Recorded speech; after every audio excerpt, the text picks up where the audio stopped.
नमस्कार, मैं doctor Deepa Yashoda super speciality Kaushambi में रोबोटिक गायनी सर्जन।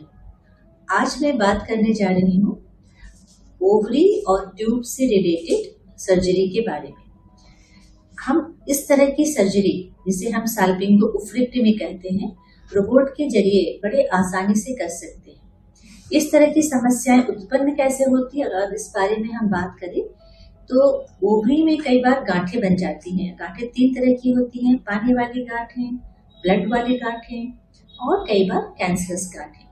जब ओवरी में गांठें बनती हैं तो वो आसपास के जो उसके साथ वाले जो ट्यूब हैं, कई बार वो ट्यूब भी उस गांठ का एक हिस्सा बन जाती है। उस केस में हमें उस साइड के ओवरी के साथ जो एडजेसेंट वाला ट्यूब है, वहां पे उस साइड का जो ट्यूब है उसे भी निकालने की जरूरत पड़ती है, क्योंकि वो दोनों मिलकर के एक कॉम्प्लेक्स पार्ट बना देते हैं। जैसे कई बार रिपोर्ट पे कहा जाता है एक कॉम्प्लेक्स मास, राइट साइड का भी हो सकता है और लेफ्ट साइड का भी हो सकता है। इस तरह की सर्जरी की जो प्रक्रिया है, इसमें रोबोट एक वरदान की तरह साबित होता है। इसके जो एडवांटेज है, हम जिसके बारे में हम कई बार बात कर चुके हैं कि रोबोट के एडवांटेज लैप्रोस्कोप के ऊपर सिर्फ 3 है। सबसे बड़ा एडवांटेज है कि ये 10 गुना ज्यादा मैग्नीफाइड दिखता है। दूसरा है इसकी जो प्रिसीजन है, जो टिश्यू आइडेंटिफिकेशन हम करते हैं as a surgeon to save other structure, ये बहुत ही अच्छा होता है रोबोट के साथ।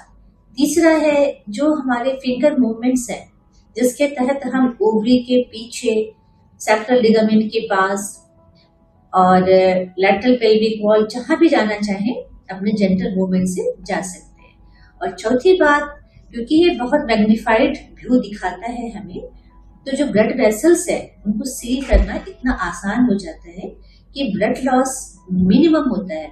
अगर हम ओपन सर्जरी की बात करें, जहां एक हिस्टेक्टमी या साल्पिंगोफ्रेक्टमी में ब्लड लॉस लगभग 100 ml के आसपास हो जाता है, और तो रोबोटिक सर्जरी के दौरान जब हम लोग सर्जरी करते हैं तो मैंने तो बहुत ही मिनिमम ब्लड लॉस देखा है इस सर्जरी को करने में।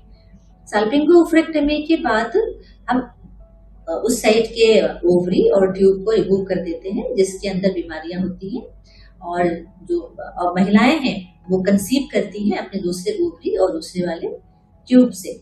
इसके इंडिकेशंस कई सारे हो सकते हैं। कई तो इंडिकेशंस इसके बारे में मैंने अभी बात करी। कभी कभी ऐसा होता है कि जो बेबी है वो ट्यूब में फंस जाता है, और ट्यूब में फंसने के बाद जब वो फटता है तो आसपास जो उसके पास जो राइट ओवरी या लेफ्ट ओवरी है उसको भी अपने अंदर वो इनगल्फ सा कर लेता है। कई बार प्रेगनेंसी ओवरी में भी हो जाती है। इन सारे कंडीशन में हम लोगों को साल्पिंगोफ्रेक्टमी करना पड़ता है। और अगर हम रोबोटिक साल्पिंगोफ्रेक्टमी जैसे हमने यशोदा में भी कई सारे केसेस में किए, उनकी रिकवरी बहुत ही अच्छी रही। पेशेंट को सेम डे चलना फिरना शुरू करा दिया और सुबह सुबह उनको डिस्चार्ज किया, और पेन का अमाउंट बहुत कम रहा, ब्लड लॉस बहुत कम रहा, और पेशेंट का जो सेटिस्फैक्शन लेवल है प्लस जो हमारा सेटिस्फैक्शन लेवल है एक अच्छा काम करके देने का, वो बहुत ही अच्छा रहा। Thank you.